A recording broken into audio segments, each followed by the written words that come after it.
Hi and welcome to the Archive of History.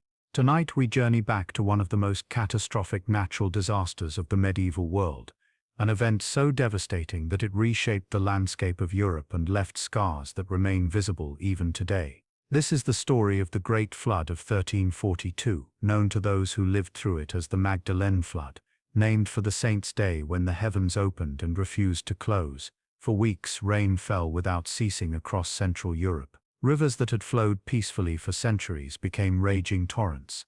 Entire villages vanished beneath muddy waters. Fields that had fed generations were stripped down to bedrock. This was not merely a flood, it was a transformation of the earth itself, a moment when nature demonstrated its absolute power over human civilization. Before we drift off, I am always curious to know where my listeners are tuning in from and what time it is that they are listening tonight. Let me know in the comments. Tonight you will experience what it was like to live through those terrifying weeks in the summer of 1342. You will feel the first drops of rain, watch the rivers swell, and witness the moment when the familiar world began to come apart. We will walk through flooded streets, hear the cries of the displaced, and see the land itself reshaped by water and mud. This is a story of survival and loss, of human helplessness before the forces of nature, and of the resilience required to rebuild when everything has been washed away. Now let the noise of the modern world fade away. Settle into a comfortable place. Close your eyes if you wish. Let us travel back nearly 7 centuries, to a time when the sky darkened with clouds that would not break, and the rain began to fall. The world into which this catastrophe arrived was already a place of profound transition and underlying tension. Medieval Europe in the early 14th century existed in a delicate balance, its civilizations built upon assumptions about the stability of the natural world that were about to be tested in ways no one could have imagined.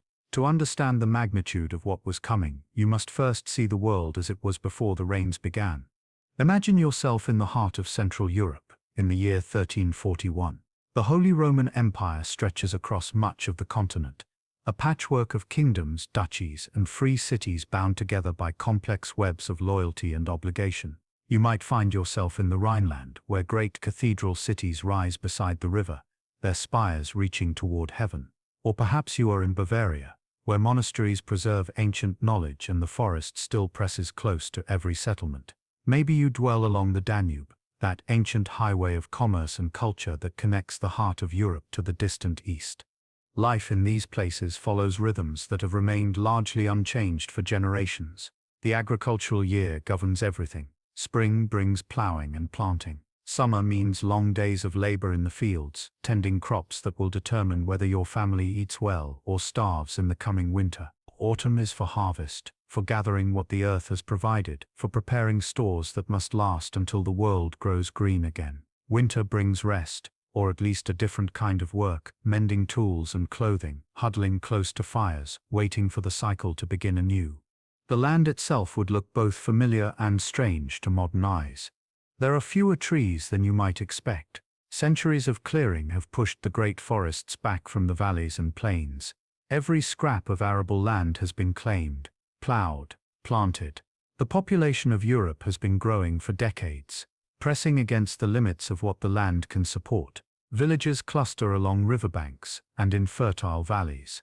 The rivers themselves are lifelines, providing water for drinking and irrigation, power for mills, highways for commerce. People have learned to live with rivers, to read their moods and seasons, to know when they will rise with spring melt and when they will run low in summer drought. The climate of this era is what historians would later call the medieval warm period, though that name suggests a uniformity that did not truly exist. Summers can be warm and productive, winters less harsh than they will become in centuries ahead. Vineyards flourish in England. Settlements push higher into mountain valleys than they will be able to sustain in later, colder times.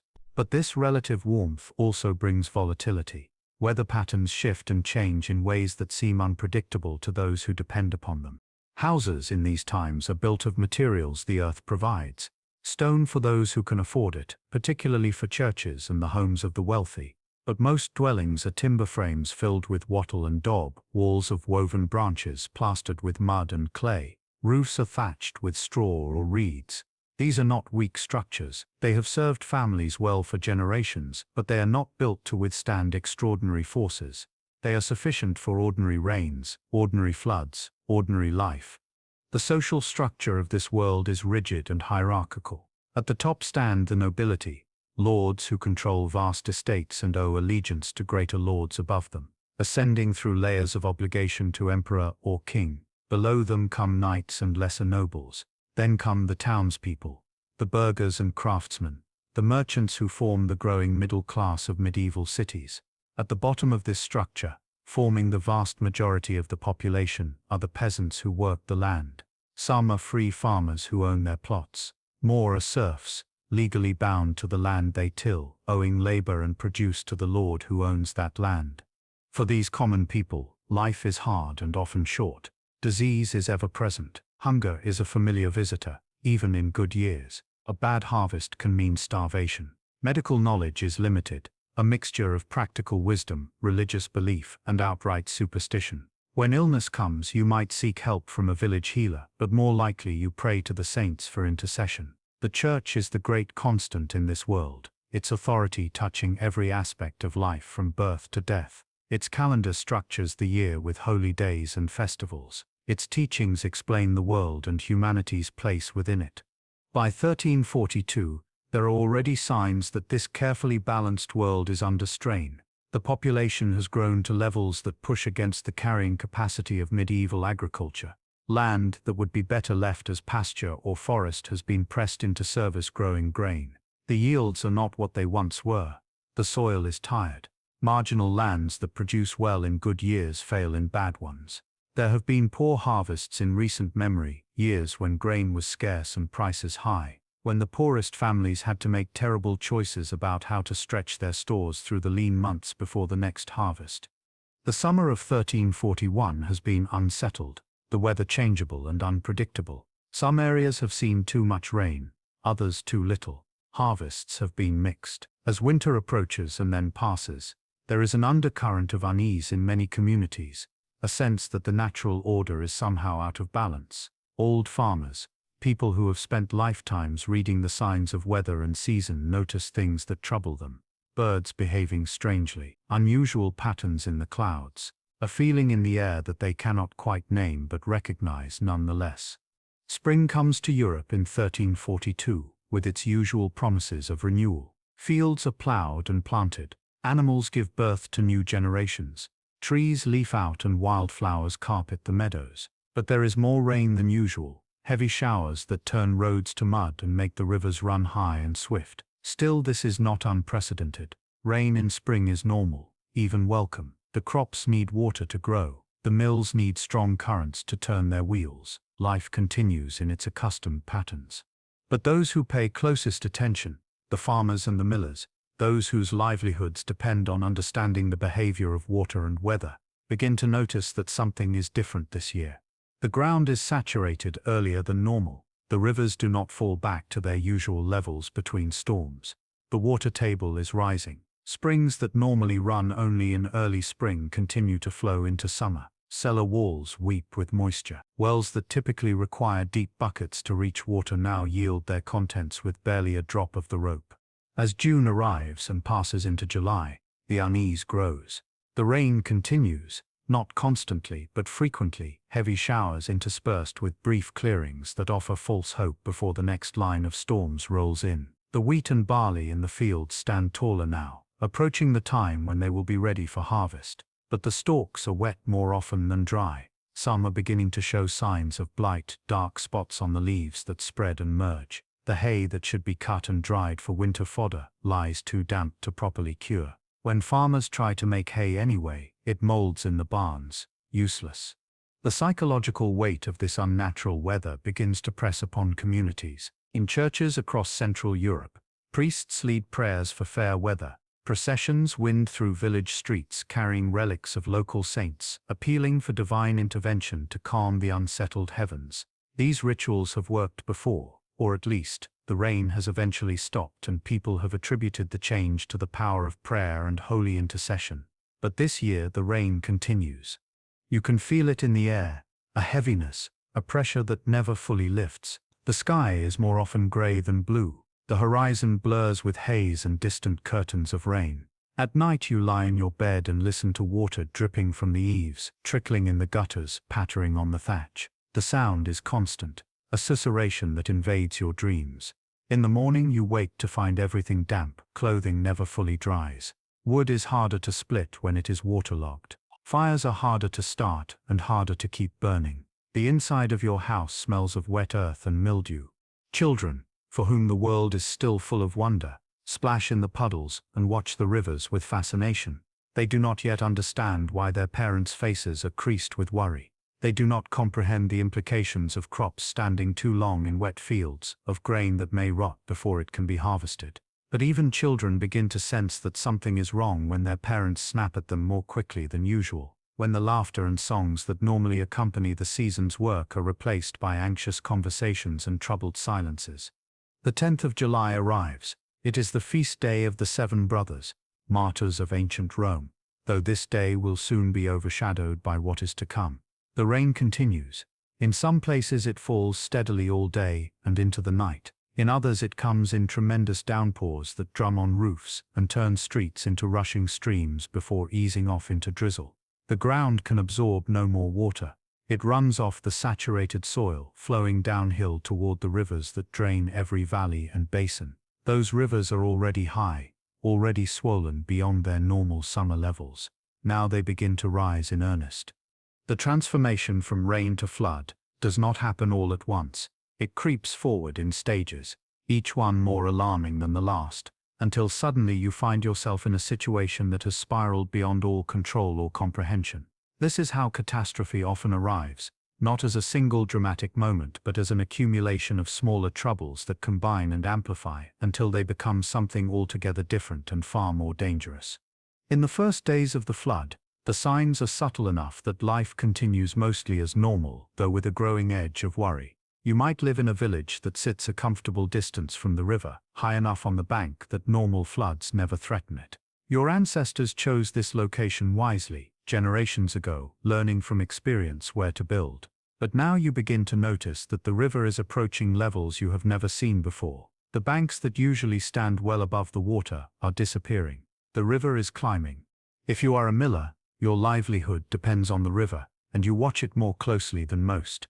Your mill sits at the water's edge, its great wheel turned by the current. You know every mood of this river, every season's pattern. You have seen spring floods that made the wheel spin so fast you had to let some of the water bypass it to prevent damage. You have seen summer droughts, when the current grew so weak that the wheel turned sluggishly and you could barely grind enough grain to make your operations worthwhile. But what you are seeing now, in mid-July, defies your experience. The river is still rising, and the rain shows no sign of stopping. The water is brown with silt, churning and roiling with unusual violence. Debris floats past, branches and uprooted bushes, things torn from the banks upstream. The sound of the river has changed. It no longer murmurs and splashes. It roars, a deep, continuous rumble that you can feel in your chest when you stand near the bank. You begin to worry about your mill. The building is solid stone, built to last, but the wheel itself is wood, and wood can break under too much force. You and your sons work to secure what you can, tying down anything that might be swept away, moving sacks of grain to higher shelves. In the town or village, people gather in the market square or the church square, the communal spaces where news is shared and decisions made. The conversations all center on the same topic. How high will the river rise? When will the rain stop? Should we move our animals to higher ground? The answers are uncertain. The old people, those who have lived through the most years and presumably seen the worst that weather can offer, shake their heads. They have seen bad floods before, they say, but never at this time of year, and never when the rain would not let up. Some recall a flood 20 years ago, or 30 or 50, that rose to a certain mark. But that water came in spring, fed by snowmelt. This is something different.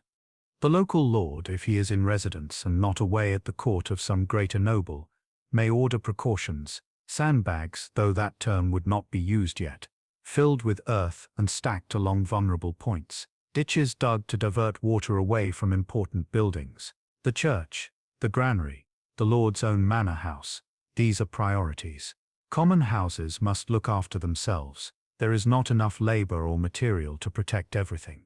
On the 22nd of July, the feast day of Mary Magdalene, the situation becomes critical. This date will give the flood its name, the Magdalene flood, though in truth the catastrophe has been building for weeks and will continue for weeks more. But this day, this particular stretch of hours, is when the crisis reaches its peak across large swathes of Central Europe, when rivers that have been rising steadily suddenly surge over their banks in overwhelming torrents, when lakes that have been swelling quietly suddenly breach their natural confines, when the accumulated weight of all that rain finally overcomes every natural and human barrier. You might be awakened in the darkness before dawn by a sound that at first makes no sense to your sleep-fogged mind. It is a roaring like wind in a great storm, but deeper, more ominous, and beneath it, or within it, other sounds. Crashing, splintering, shouting. You throw off your blankets and stumble to the window. What you see in the grey pre-dawn light stops your heart. Water is flowing through the streets of your village.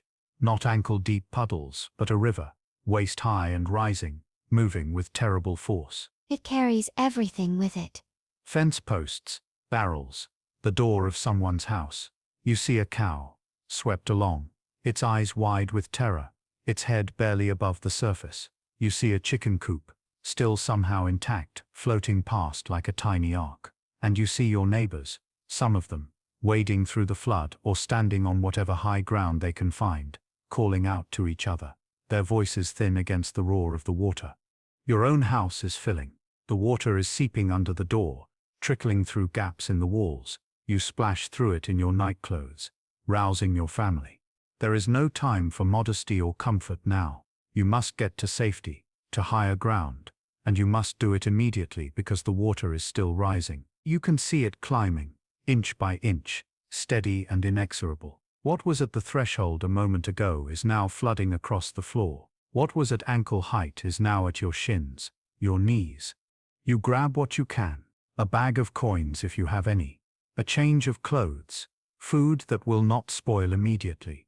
There is no time to save the heavy things, the furniture your grandfather made, the loom that has served your family for 3 generations. Those will have to take their chances. Your children are crying, frightened by the rushing water and the chaos and your own obvious fear. You pick up the youngest and shout at the older ones to follow, to stay close, to not let go of each other. The door of your house opens inward, which means that to escape you must pull it against the pressure of the water outside. It takes all your strength. The flood pushes into your home like a living thing, greedy and violent. You wade out into the street, or what was the street. It is now a river, flowing fast enough that you have to lean against the current to keep your footing. The water is cold and filthy, filled with mud and things you do not want to identify. It pulls at your legs. Every step is an effort. Every step is a negotiation with the current that wants to sweep you away. Where can you go? The church sits on the highest point in the village, a knoll that rises perhaps 20 feet above the surrounding land. That is where people are gathering, clinging to the walls, crowding inside. You struggle toward it, step by agonizing step. Twice you stumble and nearly fall. If you fall, if the current takes you, you may not be able to get back up, but you reach the church. Hands grasp yours and pull you up the last few feet to the church steps. You collapse, gasping, your children huddled against you, all of you soaked and shaking. From this vantage point, you can see the full horror of what is happening. Your village is drowning. Houses that stood this morning are collapsing, their walls undermined by the force of the water. You watch one dwelling, a home you have passed 100 times, suddenly sag sideways and then fall into the flood with a great splash and a cloud of spray. The family who lived there, are they safe? You do not see them. Perhaps they escaped. Perhaps they are inside the church. Or perhaps they are gone, swept away in the moment their home betrayed them. The river, the real river, the one that normally flows in its channel a quarter-mile away, is now everywhere. It has erased the boundaries that defined it. It has become a vast sheet of water stretching from one side of the valley to the other.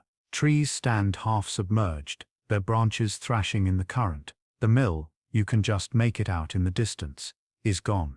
The building itself still stands, but the wheel has been torn away. You see a section of it, several paddles still attached to part of the hub, tumbling in the flood. The miller and his family, you hope they made it out. You hope they had warning enough to flee. As the grey morning brightens into a grey day, the full scope of the disaster becomes apparent to those huddled in the church, and on the few other pieces of high ground that remain above the flood. The water has not stopped rising. It climbs the steps of the church, one by one. First the bottom step disappears, then the second, then the third. People crowd higher, pressing into the church itself until there is no more room, and the latecomers must perch on the sloping sides of the knoll, praying that the water will crest before it reaches them. Inside the church, it is dark and cold and frightened. Dozens, perhaps hundreds of people are packed together. The smell of wet clothing and unwashed bodies is overwhelming. Children whimper and cry. Women weep quietly or stare into space with blank, shocked expressions. Men stand near the narrow windows watching the flood, reporting on what they see. The water is at the fourth step, now the fifth. Now it has reached the threshold of the church door. The priest leads prayers, his voice rising and falling in the familiar Latin cadences, though whether he is praying for deliverance or for the strength to face death with grace, you are not entirely sure. The hours pass with agonizing slowness. There is nothing to do but wait and watch and pray. Some people have brought food, snatched in those desperate moments of flight, and they share it out in tiny portions, a piece of bread, a sliver of cheese. It is not much, but it is something, a gesture of human solidarity in the face of catastrophe. Water, paradoxically, is everywhere but none of it safe to drink. The flood is filthy, contaminated with waste and decay. Those who have wineskins or bottles share their contents sparingly. The flood reaches its highest point sometime in the afternoon. The water laps at the church door but does not quite enter. For an hour, 2 hours it holds at this level. Is this the peak? Has the worst passed? No one dares to hope too strongly. But gradually the water begins to recede. It is slow, almost imperceptible at first, but those watching with desperate attention can see it. The level drops. The sixth step reappears, then the seventh. As evening comes on, the flood is retreating, draining back toward the river channel where it belongs. But even as the immediate danger passes, the full scale of the destruction is only beginning to become clear. The valley has been scoured by the flood. Fields that yesterday were thick with ripening grain are now bare expanses of mud and stones. The topsoil, built up over centuries of careful cultivation, has been stripped away, washed downstream to be deposited in layers of silt miles away or carried all the way to the sea. What remains is gravel and clay, infertile substrate that will not grow crops. Houses that survived the flood are damaged beyond easy repair. The water has undermined their foundations, weakened their frames. The wattle and daub walls have dissolved. Interior plaster has fallen. Furniture is ruined, soaked and broken. Stored grain is wet and will mold. Clothes and bedding are sodden. The few animals that survive are traumatized, skittish. Many have been drowned. Their bodies will appear over the coming days, caught in debris piles or washed up on the banks as the water continues to fall. And there are human dead as well. Not everyone made it to high ground in time. Some were caught in their houses when the walls collapsed. Others were swept away trying to save their animals or their property. Bodies are found floating in the floodwaters or tangled in the branches of half-drowned trees. The work of recovering and identifying these victims will be a grim task that occupies the survivors for days. There must be proper burials, prayers for the souls of the departed, grief processed in whatever way the overwhelmed survivors can manage. This scene, this catastrophe, is playing out not just in one village but across a vast region. The Rhine has flooded along much of its length. The Danube, the Main, the Elbe, the Vltava. Every major river system in Central Europe is in massive flood, and every settlement along their banks is suffering. Cities as well as villages, though the cities with their stone buildings and higher walls fare somewhat better. Frankfurt sees water reaching halfway up the Great Bridge across the Main. Cologne watches helplessly as the Rhine inundates the lower quarters of the city. Würzburg, Regensburg, Passau, all the great river cities, all suffer extraordinary flooding. In the mountains where these rivers rise, the situation is even more extreme. The torrential rain has turned every stream into a raging torrent. Landslides tear down mountainsides, trees and soil and rocks cascading into valleys below. In some places the landscape is fundamentally altered. Streams change course, new channels are cut through rock and earth. Lakes form where none existed before, impounded behind natural dams of debris. And when these debris dams fail, as some inevitably do, they release sudden surges of water and mud that race downstream with devastating force. The psychological impact of living through such an event is profound and lasting. For days afterward, survivors exist in a kind of numb shock, moving through the tasks of survival without fully processing what has happened. They clear mud from their homes. They search for salvageable possessions. They try to comfort frightened children with assurances that the water will not come back, though in truth, no one can be certain. The rain has finally stopped. The skies are clearing, but the memory of those days when the rain would not cease has shaken people's faith in the stability of the world. Sleep, when it comes, is restless and troubled. You dream of water rising, of houses collapsing, of being swept away. You wake gasping, heart pounding, to find yourself still safe on solid ground. But the relief is temporary. Morning brings the reality of the devastation that must be faced and somehow overcome. This is your home. This is the only life you have known. And yet everything familiar has been damaged or destroyed. The question that haunts every survivor is simple and impossible. How do we go on from here? The physical transformation of the landscape wrought by the Great Flood was so extensive that its effects remained visible for centuries, and indeed some traces can still be detected by those who know what to look for.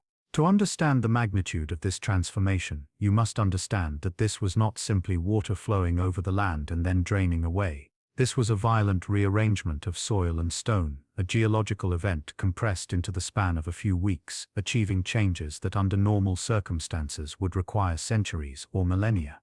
The mechanics of erosion during such an extreme flood event are brutal and efficient. As the water rises and accelerates, it gains tremendous power to move material. Soil particles from the finest clay to coarse sand are lifted into suspension and carried along in the flow. This gives the floodwater its characteristic brown color, but it represents far more than mere discoloration. Each particle of suspended sediment represents the destruction of farmland, the loss of the precious topsoil that takes centuries to form under natural conditions and decades to develop even with careful cultivation. But the erosion does not stop with the fine particles. As the flood reaches its peak, the force of the moving water becomes sufficient to move larger materials. Gravel, cobbles, boulders, these tumble and bounce along the riverbed and the flooded plain, scouring everything in their path.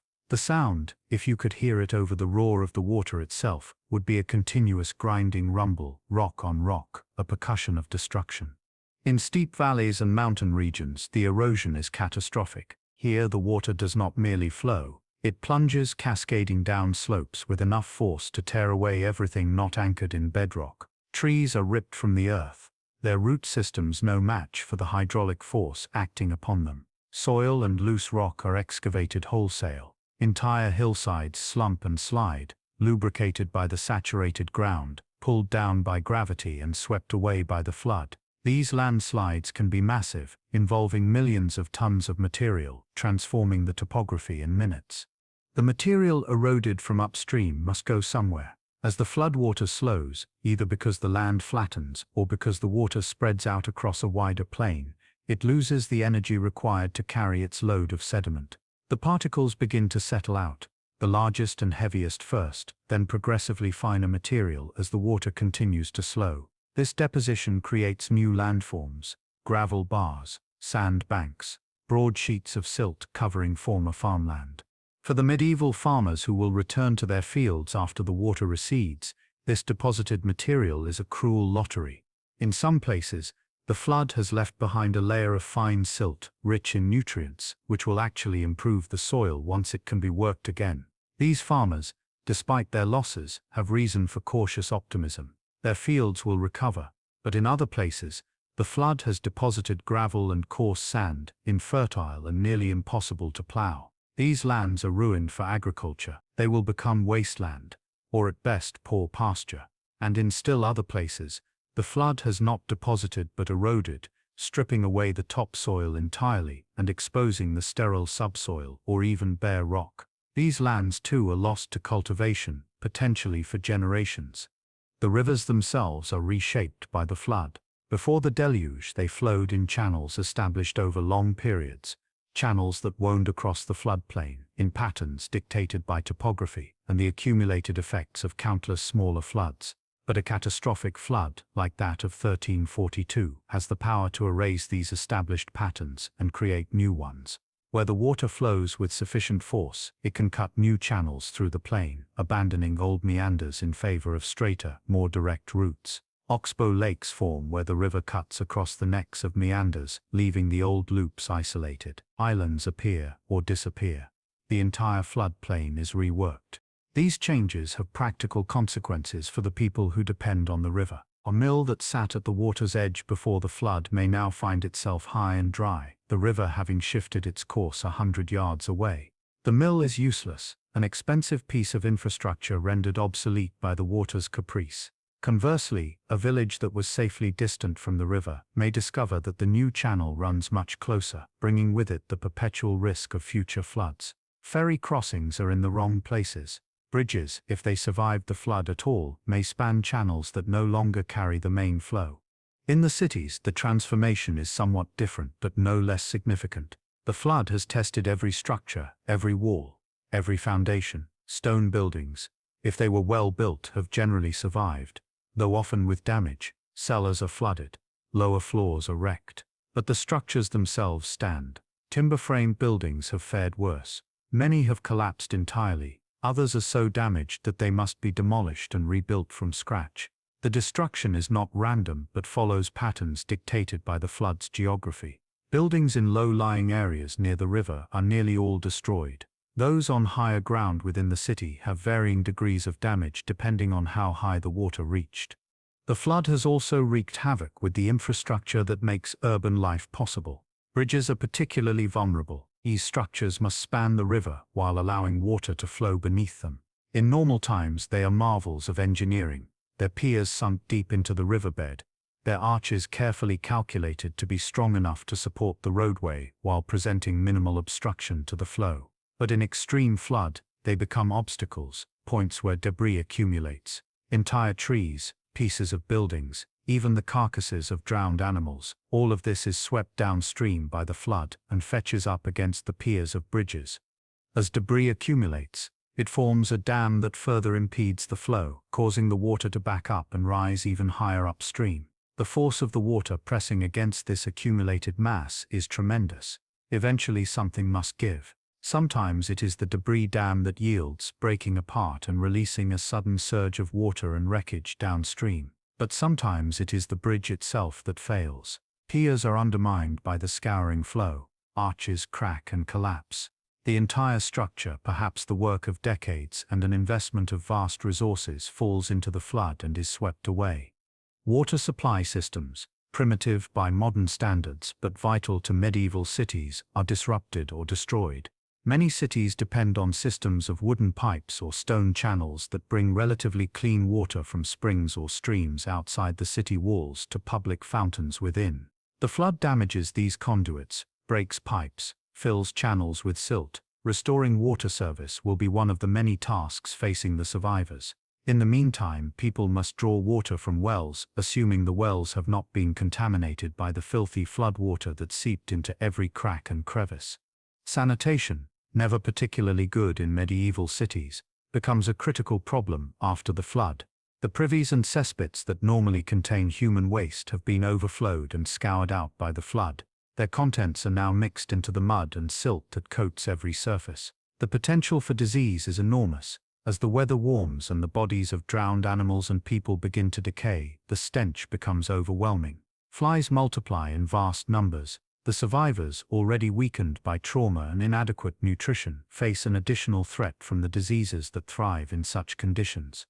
The economic impact of the landscape transformation is difficult to overstate. Agriculture in medieval Europe is not a matter of personal choice or entrepreneurial enterprise. It is the foundation of survival. The vast majority of people are engaged in farming or in occupations directly related to agriculture. When the land is damaged on the scale inflicted by the flood of 1342, the consequences ripple through the entire society. Fields that cannot be planted because they have been buried in gravel or stripped to bedrock cannot produce food. Families that depend on those fields face hunger. Lords who depend on rents and tithes from those families lose income. The carefully balanced economy of manorial agriculture is disrupted. The flood has also destroyed stored grain. Every household, every monastery, every noble estate maintains stores of grain from the previous harvest to feed people and animals until the next harvest can be brought in. These stores are kept in barns, in granaries, in cellars. The flood has penetrated these spaces. Grain that was dry is now soaked. Wet grain quickly molds and rots, becoming inedible, even poisonous. The loss of these stores means that even communities whose fields survived the flood may face shortages. There is simply not enough food to go around. Animals, too, have been lost in staggering numbers. Cattle, oxen, horses, pigs, sheep, chickens, all the livestock that provides labor, food, and raw materials, all have been drowned or swept away. An ox is an expensive animal, representing years of investment in raising and training. A milk cow is the difference between a family that can feed itself and one that starves. The loss of these animals is a catastrophe within the catastrophe, one that will take years to remedy even under the best circumstances. The flood's transformation of the landscape is not purely destructive, though it is difficult for the survivors to appreciate any positive aspects in the immediate aftermath. In some locations, the deposition of fresh sediment will eventually create new farmland. The gravel bars and sandbanks laid down by the flood will stabilize and become solid ground.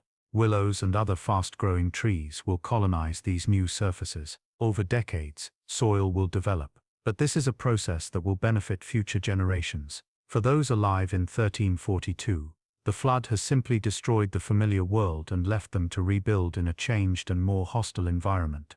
The visible marks left by the flood become part of the cultural memory of affected communities. In some cities, flood marks are carved into stone buildings, indicating the high water level reached on that terrible day in July. These marks serve as warnings to future generations and as reminders of the power of nature. They are often accompanied by inscriptions in Latin, recording the year and sometimes offering a prayer for protection from similar disasters in the future. Some of these marks survive to the present day, silent witnesses to an event that occurred nearly 7 centuries ago.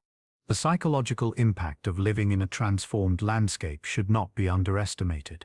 Medieval people had a deep attachment to place, to the specific piece of land where they and their ancestors had lived for generations. Every field, every tree, every rock had a name and a story. The flood has erased many of these familiar markers, replacing them with new and strange features. The world is not just damaged, it is alien. This dislocation, this sense of living in a place that is simultaneously home and not home, weighs on the survivors as they struggle to rebuild their lives. The immediate aftermath of the flood is a time of desperate survival and grim accounting. As the waters finally recede and the rain tapers off into mere drizzle and then stops altogether, the people who have endured this catastrophe emerge from their places of refuge to confront a world that has been fundamentally altered. The transition from crisis to recovery is not a clean line but a muddled period when the emergency is over but normal life has not yet resumed, when survival is still the primary concern but the immediate threat has passed. Your first steps back into the flooded area are hesitant and uncertain. The water is still present in many places, pooled in depressions, flowing sluggishly through new channels it has carved. The ground is treacherous, slick with mud, concealing holes and obstacles beneath opaque brown water. You must test each step, probing with a stick before trusting your weight to ground that may give way. The stench is overpowering, a mix of rotting vegetation, dead animals, sewage, and the peculiar odor of wet earth and silt. You breathe through your mouth and try not to think too hard about what you are smelling. The first priority is to account for everyone who survived, who is missing. In the chaos of the flood, families have been separated. People fled in different directions, seeking whatever high ground they could reach. Now as the survivors gather in the market square or church square or whatever open space remains accessible, there is a desperate searching for familiar faces, relief when a loved one appears, alive and whole, anxiety when someone is not yet accounted for, and eventually, for some, the terrible certainty that a husband, a wife, a child, a parent is not coming back. Search parties form to look for the missing. They wade through the mud and debris, calling out names, listening for responses. They check damaged houses, peering into dark interiors, clambering over rubble. Sometimes they find survivors, people who were trapped but alive, injured perhaps but able to be rescued. More often they find the dead, bodies caught in the timbers of collapsed buildings, bodies wedged in the branches of trees, bodies lying in the mud where the retreating water left them. Each discovery is a small tragedy, another family's grief confirmed, another loss that will leave a permanent hole in the fabric of the community. The dead must be dealt with properly. Medieval Christian belief holds that the body must be buried in consecrated ground with appropriate rites for the soul to have hope of salvation. But the circumstances are overwhelming. There are too many dead, the ground is too wet to dig graves easily. The labor required to provide individual burials for all the victims is more than the exhausted survivors can manage.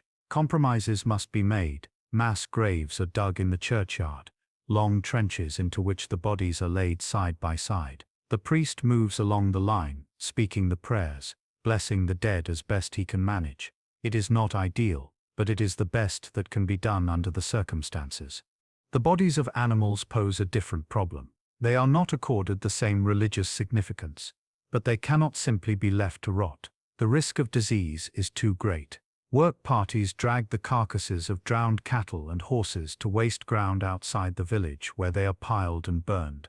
The pyres smoke for days, adding another layer of acrid scent to the already foul air. It is grim, exhausting work, and yet it must be done. Once the dead have been accounted for and disposed of as well as circumstances allow, attention turns to the living and to the question of how to survive the immediate future. Food is the most pressing concern. Stored grain is largely ruined. The gardens and fields that would normally provide vegetables and fruit through the summer have been destroyed. Animals that would provide meat and milk are dead. People are hungry, and the hunger will only grow worse unless food can be found. Those who have anything at all share it out, though sharing is easier said than done when resources are so desperately scarce. The lord of the manor, if he is a reasonably competent and responsible steward, may open his storehouses to provide emergency rations to his tenants and serfs. This is partly an act of Christian charity, but also a pragmatic calculation. If the peasants starve, there will be no one to work the land when recovery becomes possible. Better to expend some of the Lord's reserves now to keep the workforce alive. Religious institutions also play a role in relief efforts. Monasteries typically maintain substantial stores of grain and other foodstuffs. They are expected to provide charity to the poor, and a catastrophic flood certainly qualifies as a situation demanding such charity. Monks distribute bread and thin soup to long lines of desperate people. It is not much, barely enough to keep body and soul together, but it is something. It is enough to stave off starvation for another day, another week, buying time until more substantial relief can be organized. News of the flood's extent travels slowly through the medieval communication network. Messengers ride out along muddy roads, carrying reports to regional authorities, to bishops, to the courts of nobles and kings. The Holy Roman Emperor, Ludwig IV, receives word of the disaster and issues orders for assistance. But translating those orders into actual help is a slow process.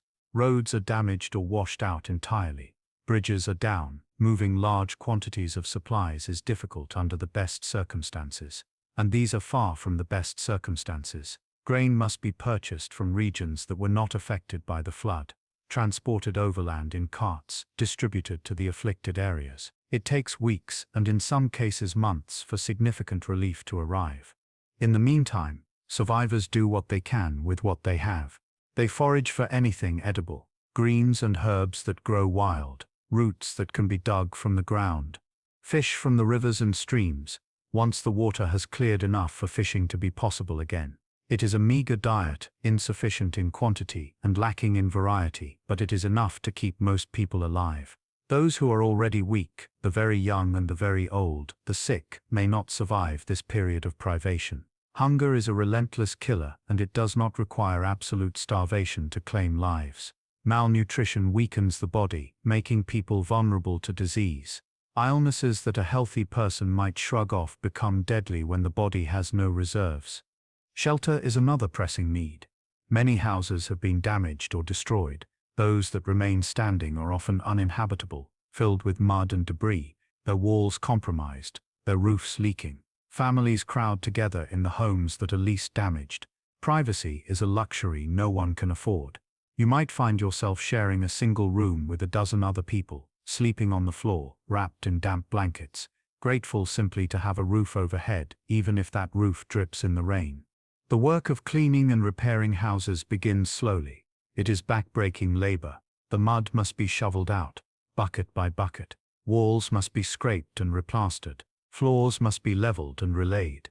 Roofs must be patched. Timber must be found to replace structural members that were damaged. All of this requires materials and tools, many of which were lost in the flood or damaged beyond use. It requires labor, and the laborers are tired and hungry and grieving. Progress is slow and frustrating. As the immediate survival needs are being addressed, people begin to contemplate the larger question of how to rebuild their lives. For some, the answer is that they cannot, not here. The land they farmed has been destroyed. Their houses are gone. They have lost everything. These people, the most destitute of the flood's victims, become refugees. They pack what little they can carry and set out on the roads, seeking opportunities elsewhere. Some go to cities, hoping to find work as laborers. Others seek land in regions less affected by the flood. Many will end up as beggars, drifting from place to place, dependent on charity. The flood has made them homeless in the most literal sense, cut off from the places and communities that defined their identities. Those who remain face the daunting task of restoring not just individual houses but entire communities. Fields must be reclaimed from the mud and silt, new soil must be brought in, or the damaged soil amended to make it productive again. This is work that will take years. The harvest of 1342 is a complete loss across the affected regions. There will be little to plant for the harvest of 1343, and even if conditions are ideal, the yields will be poor on the damaged land. It may take a decade or more for agricultural productivity to return to pre-flood levels. The psychological toll of the recovery period is immense. Survivors are dealing with grief, trauma, exhaustion, and uncertainty about the future. Many suffer from what we would now recognize as symptoms of post-traumatic stress, nightmares, anxiety, an inability to concentrate or plan for the future. Sudden pangs of terror at the sight of dark clouds or the sound of rain on the roof. Medieval society has no vocabulary for these conditions, and no treatments beyond prayer and the passage of time. People are simply expected to endure, to bear their burdens with Christian fortitude and get on with the work of survival. Community bonds are both strengthened and strained by the disaster. On one hand, the shared experience of suffering creates a sense of solidarity. People who have been through the flood together, who have saved each other's lives or shared their last crust of bread, form deep connections. But on the other hand, scarcity breeds conflict. Disputes over property lines that were erased by the flood, arguments over who has the right to salvage materials from collapsed buildings, resentments when some families receive more help than others, or seem to be recovering more quickly. The social fabric, like the physical landscape, has been damaged and will require patient repair. Religious interpretations of the disaster circulate through the survivor communities. The flood is widely understood as a manifestation of divine will, though precisely what God intended to communicate through this catastrophe is a matter of debate. Some clergy preach that it was a punishment for sin, a collective chastisement for the moral failings of society. This interpretation can be psychologically devastating to survivors who already feel guilty for having lived when others died. Others offer a gentler reading, suggesting that the flood was a test of faith, an opportunity to demonstrate Christian virtues of charity, patience, and hope in the face of adversity. Still others, more pragmatic, focus less on cosmic meaning and more on practical response, organizing relief efforts and encouraging reconstruction.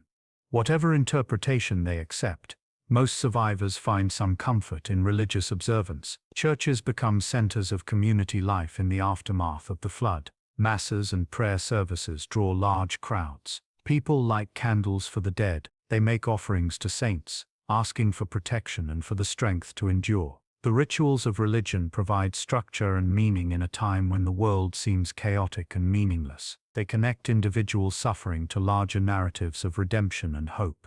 As weeks turn into months, a new normal begins to emerge.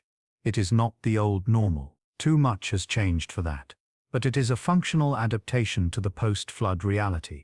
People have found ways to feed themselves, even if inadequately. They have shelters, even if crude. They have begun the long work of repair and reconstruction. Life continues because life must continue. There is no alternative but to go on, to do the work that needs doing, to care for children who must grow up in this changed world, to plant seeds in damaged soil and hope for a harvest, to rebuild homes and communities and lives from the wreckage of the flood. The economic consequences of the Great Flood of 1342 rippled outward from the directly affected regions to touch the entire structure of medieval European society. To understand these consequences, you must understand that the medieval economy is fundamentally based on agriculture. The vast majority of wealth, both personal and collective, derives ultimately from the productivity of the land. When that productivity is severely disrupted across large areas for an extended period, the effects are felt everywhere, even in places that never saw the floodwaters. In the immediate aftermath, the most obvious economic impact is the loss of the harvest. The grain that should have been gathered in the late summer of 1342 is gone, either drowned in the fields or washed away by the flood, or rotted in flooded storage buildings. This represents not just lost food but lost wealth. Grain is a commodity, a store of value. Peasants pay their rents in grain. Taxes are collected in grain. Nobles derive much of their income from grain produced on their estates. The church receives grain as tithes. The complete loss of a harvest year disrupts all of these flows of wealth and obligation. The immediate consequence is that grain prices skyrocket. The law of supply and demand, though not articulated in those terms by medieval thinkers, operates nonetheless. When supply drops dramatically and demand remains constant, prices rise. Those who have stores of grain from previous years, merchants and nobles who maintained large reserves, find themselves in possession of a valuable commodity that grows more valuable each day. But for the common people, for the urban poor who must purchase their bread, for the peasants who exhausted their own stores and must buy grain to survive until the next harvest, the rising prices are catastrophic. A loaf of bread that cost a certain number of pennies before the flood might now cost double or triple that amount. Wages, assuming you are fortunate enough to have employment, have not increased to match the rise in food prices. The result is hunger on a mass scale. The cycle of agricultural debt intensifies. Peasants who lost their harvest must borrow to buy seed for the next planting and to purchase food to survive until that harvest can be brought in. They borrow from their lords, from wealthier neighbors, from merchants and moneylenders in nearby towns. The terms of these loans are rarely favorable. Interest rates are high, collateral is demanded. A peasant might pledge the next harvest or the labor of his children or even his own freedom as security for a loan. The flood thus creates a wave of debt that entangles families for years or even generations to come. Lords and monasteries, though generally better positioned to weather the crisis than common peasants, also feel the economic strain. Their income has dropped precipitously. The rents they collect are reduced or non-existent. The tithes the church receives are smaller. Meanwhile, they face increased expenses. They must provide relief to their tenants and dependents, both from Christian duty and from practical necessity to maintain their labor force. They must repair damage to their own properties. Buildings, walls, mills, all must be restored, and restoration costs money. Some estates find themselves in financial difficulty, unable to meet their own obligations, forced to borrow or to sell assets. The disruption to trade is another significant economic consequence. Rivers are the highways of medieval commerce. Goods move by boat much more easily than they can be transported overland. The flood has made many rivers impassable, either due to ongoing high water or due to accumulated debris that must be cleared before navigation can resume. Bridges, vital for overland trade routes, have been destroyed. Roads have been washed out or are impassable due to mud. The flow of goods that normally moves through Central Europe, grain and wine and timber from the interior, manufactured goods from the cities, has been throttled. This disruption affects urban economies particularly severely. Cities depend on trade for their prosperity. The merchants who form the urban middle class, whose wealth comes from buying and selling goods, find their businesses disrupted or ruined. Some merchants have lost shipments to the flood, goods that were in transit or stored in warehouses when the waters rose. Insurance in the modern sense does not exist. These losses are simply absorbed, bankrupting some commercial houses. The craft guilds that organize urban production also suffer. Demand for their products drops as people focus on immediate survival rather than purchasing manufactured goods. Workshops close. Apprentices are turned out. Unemployment rises. Cities that depend particularly heavily on river trade face existential threats. If the river has changed course, or if the harbor facilities have been destroyed, the economic basis of the city's existence is undermined. Investments must be made to restore infrastructure, to dredge new channels, to build new docks and warehouses. But where will the money come from? Urban governments levy taxes on their citizens, but those citizens are already impoverished by the general economic downturn. Borrowing is an option, but lenders are cautious in uncertain times. Some cities emerge from the crisis weakened, losing population and importance relative to competitors that were less affected by the flood. The labor market also undergoes significant changes. In the short term, there is both a shortage and a surplus of labor, depending on sector. Agricultural labor is in high demand. Fields must be cleared and replanted, but many potential agricultural workers have been killed by the flood or have fled the devastated regions. The surviving workers find themselves in a relatively strong bargaining position and can demand higher wages or better conditions. Conversely, in urban areas, the decline in trade and manufacturing creates unemployment. Skilled craftsmen find themselves without work. Laborers compete desperately for the few jobs available. These labor market shifts begin to undermine the rigid social structure of medieval society. The feudal system depends on a large, stable population of peasants bound to the land and obligated to provide labor to their lords. But when peasants can earn higher wages elsewhere, when the devastation has been so severe that the old arrangements no longer make economic sense, the ties of obligation begin to loosen. Some historians argue that the Great Flood of 1342, along with other catastrophes of the 14th century, contributed to the gradual weakening of serfdom and the emergence of a more mobile and independent peasantry. The flood also has fiscal consequences for the great powers of the time. The Holy Roman Empire derives revenues from taxes on its subjects, and from the economic productivity of the regions under its nominal control. When those regions are devastated, imperial revenues decline. The emperor has less money to fund his court, his army, his administrative apparatus. This affects the balance of power within the empire and the emperor's ability to pursue his political goals. Similar effects are felt by other major lords and by the church. Everyone is poorer. Everyone is scrambling to maintain their position in a time of reduced resources. There are, as in any economic crisis, winners as well as losers. Merchants who had the foresight or good fortune to maintain large stocks of grain and other essential commodities profit immensely from the scarcity. Moneylenders thrive as desperate people seek loans. Some landowners use the crisis to acquire the properties of those who cannot maintain their obligations, consolidating holdings and increasing their power. Craftsmen who specialize in reconstruction, masons and carpenters in particular, find steady work at good wages. The flood reshuffles the economic deck, and while most people lose, some manage to gain. The long-term economic recovery is slow and uneven. Agriculture, the foundation of the economy, takes years to restore to pre-flood productivity. Even when the land has been physically reclaimed, even when the topsoil has been replaced or the damaged soil amended, the loss of livestock and seed stock must be made good. Oxen must be bred and raised. Sheep and cattle populations must be rebuilt. Seed must be accumulated for planting. Each of these processes takes time. For a decade or more after the flood, agricultural output across the affected regions remains below previous levels. This prolonged agricultural depression has cascading effects through the rest of the economy. Cities that depend on rural hinterlands for food and raw materials struggle. Trade that depends on agricultural surplus shrinks. Population growth, which had been a characteristic of the previous centuries, stalls or reverses in the flooded regions. Some areas do not fully recover their pre-flood population levels for generations. The flood, in combination with other catastrophes of the 14th century such as the famines of 1315 to 1317 and the Black Death that will arrive just a few years later in 1347, marks a turning point.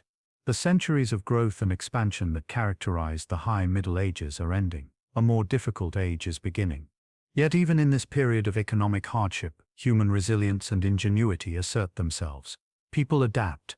New agricultural techniques are developed to deal with the changed landscape. Lands that cannot be farmed for grain are converted to pasture or forest. Alternative crops are tried. Trade routes adapt to the changed geography, finding new paths around destroyed infrastructure. Cities rebuild, sometimes in new forms better suited to the post-flood reality. The economy does not simply collapse, it transforms, painfully and slowly, into something different. The world after the flood is not the world that existed before, but it is a world in which people continue to live and work and build. The physical marks of the flood, carved into stone and impressed into sediment, became part of the permanent record of the landscape. But the flood also left its mark on the collective memory and culture of the affected regions, inscribing itself into the stories and traditions that communities use to understand their world and their place within it. These cultural legacies of the catastrophe are in some ways as enduring as the physical ones, shaping how people thought about nature, divine will, and their own vulnerability. In the immediate aftermath, the flood is incorporated into the liturgical calendar and the devotional practices of local churches. The feast day of Saint Mary Magdalene, July 22nd, on which the flood reached its peak, takes on a new and somber significance in the flooded regions. Annual masses are held to commemorate the disaster and to pray for the souls of those who perished. These commemorations serve multiple purposes. They honor the dead, they reinforce community bonds through shared ritual, and they serve as warnings, yearly reminders of the power of nature and the need to maintain defenses and preparedness. Chronicles and annals, the written records kept by monasteries and urban governments, record the flood in terms that convey both factual information and emotional response. The chroniclers, usually monks, describe the event in Latin prose that mingles meteorological observation with theological interpretation. They note the dates, the extent of the flooding, the damage to specific cities and regions, but they also frame the disaster in terms of divine providence. The flood is a manifestation of God's power and judgment. It is a call to repentance and moral reform. Some chronicles include apocalyptic language, comparing the flood to the biblical deluge in the time of Noah, suggesting that it is a sign of the approaching end of days. These written accounts, dry and formulaic as they sometimes seem to modern readers, were the primary means by which knowledge of the flood was transmitted beyond the immediate affected regions and forward through time. They were copied and recopied in scriptoria across Europe. Later historians and chroniclers referred to them when compiling their own works. The Great Flood of 1342 thus entered the historical record and became a reference point, an event to which other floods and disasters could be compared. Oral traditions also preserved memory of the flood, though in forms more subject to embellishment and transformation over time. Stories of miraculous survivals, of saints intervening to save the pious, of sinners being swept away as divine punishment, circulated in villages and towns. These stories served didactic purposes, reinforcing moral lessons and religious teachings. They also provided a narrative framework through which people could process their trauma. By transforming the chaos and randomness of the flood into stories with clear moral meanings, survivors could impose some sense of order and purpose on an event that had seemed utterly senseless. In some communities, traditions developed around specific sites associated with the flood. A tree where people took refuge might become a landmark, pointed out to children and visitors. The story retold of how dozens of people clung to its branches through the night as the water swirled below. A rock where someone made a desperate prayer and felt divine protection might become a site of informal pilgrimage. A place where people left offerings or said prayers of thanksgiving. These local landmarks served as memory anchors, physical objects that connected the present to the traumatic past. The flood also influenced artistic and literary production, though perhaps less dramatically than one might expect. Medieval art tends toward the stylized and symbolic rather than the documentary and realistic. There are no contemporary paintings or manuscript illuminations that attempt to depict the flood itself in any detailed or naturalistic way. However, images of Noah's flood in biblical manuscripts and church decorations may have taken on new resonance for communities that had experienced a catastrophic deluge. The rainbow, God's promise never again to destroy the earth by flood, becomes a potent symbol of hope and divine mercy. In literature, the flood appears occasionally in moral and didactic works. Sermons reference it as an example of divine judgment and the need for repentance. Instructional manuals for princes and rulers use it as a case study in the importance of maintaining infrastructure and providing for subjects in times of disaster. But there is no great literary work, no epic poem or romance, that takes the flood as its central subject. Medieval literary tastes run more toward tales of chivalry and religious allegory than toward naturalistic disaster narratives. The cultural impact of the flood also manifests in changes to building practices and urban planning. Having experienced the devastation wrought by floodwaters, communities become more cautious about where and how they build. New structures are sited with more attention to elevation and distance from water. Foundations are built more solidly, with better drainage. Cellars are avoided in low-lying areas, or are designed with flood resistance in mind. These practical adaptations, born of bitter experience, represent a form of cultural learning, knowledge transmitted through demonstration and imitation rather than through written texts. The flood marks left on buildings serve both practical and symbolic functions. The practical purpose is obvious: to provide a record of how high the water rose, serving as a warning and a guide for future construction. But the marks also have a symbolic dimension. They are assertions of survival and continuity. This building, the marks seem to say, stood against the flood. This community endured. The marks become sources of civic pride, testaments to resilience. Over the decades and centuries following the flood, memory of the specific event fades somewhat from popular consciousness. The immediate survivors die, taking with them their direct personal memories. The generation that heard the stories from parents and grandparents also passes. The flood becomes history rather than lived experience, but it is not forgotten entirely. It remains in the written record. The flood marks remain on the walls. The stories, though perhaps transformed in the retelling, continue to circulate in attenuated form. In modern times, the Great Flood of 1342 has been recovered from the historical record by researchers interested in climate history and natural disasters. Scientists studying historical floods have examined the old chronicles, analyzed the sediment deposits, measured the flood marks. They have reconstructed the event with methods and technologies that medieval people could never have imagined. This modern interest has in a sense revived the memory of the flood, bringing it once again into public consciousness after centuries of relative obscurity. The cultural legacy of the flood is thus multi-layered. It is embedded in physical marks and environmental changes that persist to the present. It is preserved in written chronicles and oral traditions. It manifests in adaptations of building practice and settlement patterns. It shapes, in subtle ways, the relationship between human communities and the rivers on which they depend. The flood is a reminder, passed down through the centuries, of the power of nature and the vulnerability of human civilization. It is a lesson written in water and mud and stone, one that each generation must learn anew. In our own time, the Great Flood of 1342 has become a subject of renewed interest and careful study. Modern science brings tools and perspectives to the investigation of this medieval catastrophe that allow us to understand it in ways that the people who lived through it never could. Climate scientists, geologists, hydrologists, and historians collaborate to piece together a picture of what happened, why it happened, and what it means for our understanding of both past and future. The first challenge in studying a flood that occurred nearly 7 centuries ago is simply establishing the facts. Medieval chronicles provide valuable information, but must be interpreted carefully.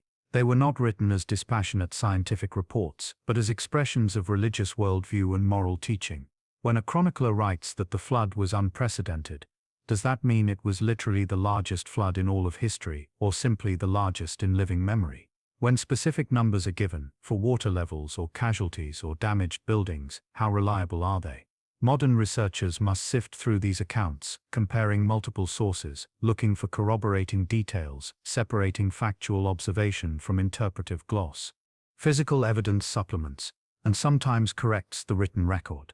Geologists studying river deposits can identify layers of sediment that date to the mid-14th century and that show characteristics of catastrophic flooding, rapid deposition, coarse material, evidence of extreme flow velocities.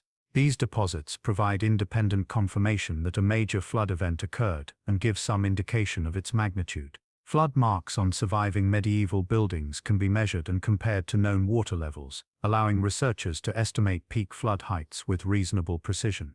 Tree ring analysis offers another line of evidence. Trees growing in flood-prone areas record environmental stress in their growth rings. A year of catastrophic flooding would show as a particularly narrow ring, indicating poor growing conditions. By examining cores taken from very old trees, or from timbers preserved in ancient buildings, dendrochronologists can construct year-by-year records of environmental conditions stretching back centuries. These records show clear evidence of the severe weather conditions in 1342 and the years immediately surrounding it. Documentary evidence from medieval bureaucracies, tax records and property transactions and legal disputes also provides useful data. A sudden spike in land sales might indicate that farmers are abandoning ruined properties. Tax rolls that show sharp decreases in collected revenue point to economic disruption. Records of bridge reconstruction and other infrastructure repairs document the scale of physical damage. By aggregating these various types of records, researchers can map the geographic extent of the flood's impact and estimate its severity with increasing accuracy. The question of what caused the Great Flood has been approached from the perspective of climate science. The early 14th century falls within a transitional period in European climate, at the tail end of the medieval warm period and approaching the onset of the Little Ice Age. This transitional era was characterized by increased climate variability, with more frequent extremes of weather. The summer of 1342 saw an unusual atmospheric configuration that brought repeated storms across Central Europe. Modern climate modeling suggests that a persistent pattern of low-pressure systems, drawing moisture from the Atlantic and the Mediterranean, stalled over the region, producing the weeks of heavy rain that led to the catastrophic flooding. This kind of persistent weather pattern, while rare, is not without precedent. It represents an extreme but not impossible configuration of the climate system. Scientists studying historical climate have identified other periods when similar patterns occurred, sometimes resulting in major floods, though none quite as devastating as that of 1342. Understanding these patterns helps researchers assess the probability of similar events in the future, a matter of considerable practical importance for communities that still inhabit flood-prone regions. The soil erosion caused by the Great Flood has been studied using techniques that compare historical landscape maps and property descriptions with modern topography and soil surveys.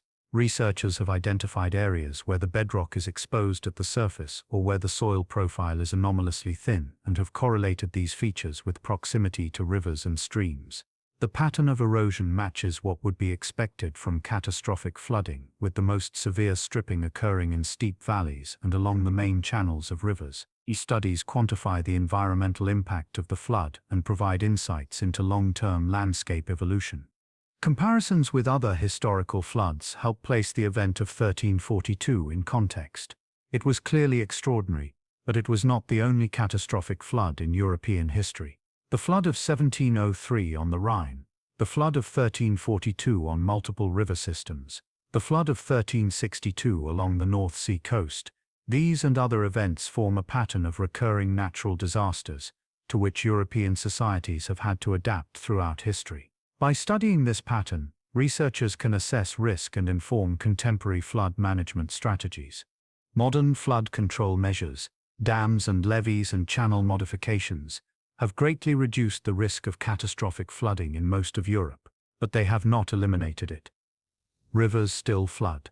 Extreme weather events still occur. Climate change is altering precipitation patterns in ways that may increase the frequency and severity of floods in some regions. The lessons of 1342 remain relevant. Complacency is dangerous. Infrastructure must be maintained. Settlement patterns should account for flood risk. Emergency response capabilities must be developed and regularly exercised. The Great Flood also serves as a case study in societal resilience and vulnerability. Medieval Europe, despite its relatively simple technology and low level of economic development, was able to recover from this catastrophe. Communities rebuilt, agricultural production was restored, life continued. This resilience was based on strong social bonds, on the willingness of people to help one another, on the organizational capacity of religious and feudal institutions, and on the simple fact that people had little choice but to adapt or perish. But the recovery was slow and incomplete. Some areas never fully recovered their pre-flood population or prosperity. The event contributed to a general sense of instability and vulnerability that characterized the late Middle Ages, a period marked by plague, warfare, and social upheaval. The flood was not the sole cause of these difficulties, but it was part of a pattern of environmental and social stress that challenged medieval civilization. In comparing medieval vulnerability and resilience to contemporary conditions, researchers note both similarities and differences. Modern societies have far greater technological capacity to prevent and respond to floods. Early warning systems, rapid evacuation procedures, emergency supplies and medical care, all these reduce the death toll and human suffering from disasters that would have been devastating in medieval times. But modern societies are also more complex and more tightly interconnected. A flood that disrupts critical infrastructure, that cuts power or water or communication lines, can have cascading effects that spread far beyond the immediately flooded area.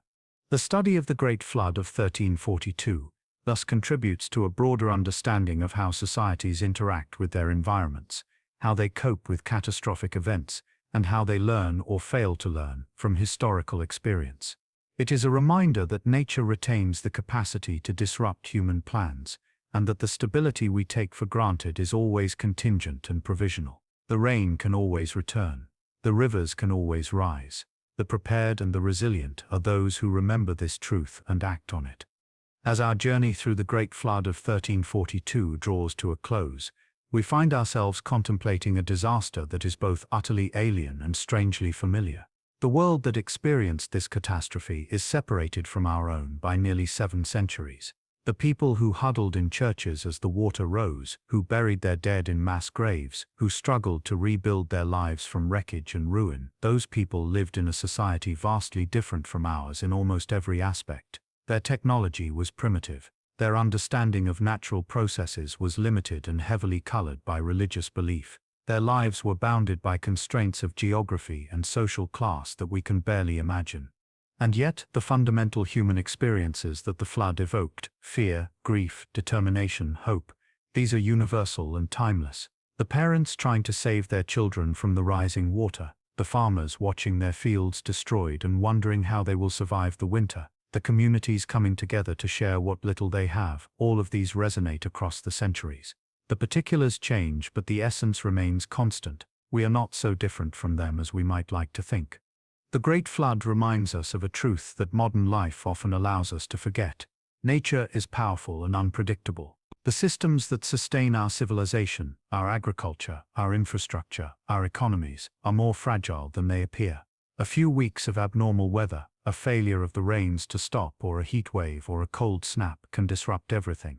We have built elaborate structures of technology and organization to buffer ourselves from nature's variability, but those structures are not impervious. They can fail. They have failed in the past and will fail again in the future. This is not a counsel of despair, but of realism and preparedness. Knowing that disasters can and will occur allows us to plan for them, to build with their possibility in mind, to create systems and institutions that can respond effectively when they come. The medieval Europeans who experienced the flood of 1342 did not have the tools we possess, but they had knowledge born of experience and a deep understanding of their own vulnerability. They built on high ground when they could. They maintained stores against lean times. They created social bonds of mutual obligation that provided networks of support in times of crisis.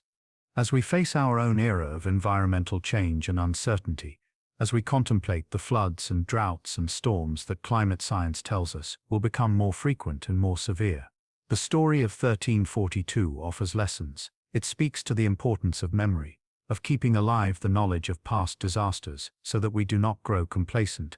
It demonstrates the value of community, of the networks of mutual aid that allow people to survive when individual resources are insufficient. It shows the necessity of adaptation, of accepting that the world changes and that we must change with it if we are to endure. The survivors of the Great Flood rebuilt their world, not as it had been, but as it needed to be in changed circumstances. They adapted their agriculture to damaged soils. They rebuilt their towns with hard-won wisdom about flood risk. They memorialized their experience in stone and story, passing on knowledge to future generations. They endured, and in their endurance there is something noble and inspiring, a testament to human resilience and determination. The flood marks remain on old walls in cities along the Rhine and the Danube, silent witnesses to a day in July nearly 700 years ago when the water rose to extraordinary heights. They have weathered centuries of rain and sun. They have outlasted the societies that carved them. They speak to us still, if we know how to listen, of the power of nature and the persistence of memory. Tonight, as you drift towards sleep, you might spare a thought for those medieval people, for the fears they faced and the losses they endured, for the work they did to rebuild and the stories they told to make sense of catastrophe. Their world is gone, swept away by time as surely as their villages were swept away by the flood. But something of them remains, the marks they left, the lessons they learned, the simple fact of their survival and continuance. All these are part of the long chain of human history that connects their age to ours. The rain will fall again, the rivers will rise, but as long as we remember, as long as we learn from the past and prepare for the future, as long as we maintain the bonds of community and the determination to endure, we too will survive and rebuild and continue. This is the final lesson of the Great Flood of 1342, a lesson written in water and stone and the enduring human spirit. And so our story ends. Thank you for joining me on this journey back to a time of rising waters and desperate struggle, of loss and resilience and gradual recovery. The archive of history holds many such stories, tales of human experience across the ages. Until next time, rest well. Let the knowledge of the past inform your present and your future, and sleep peacefully, knowing that though disasters come, humanity endures. Good night.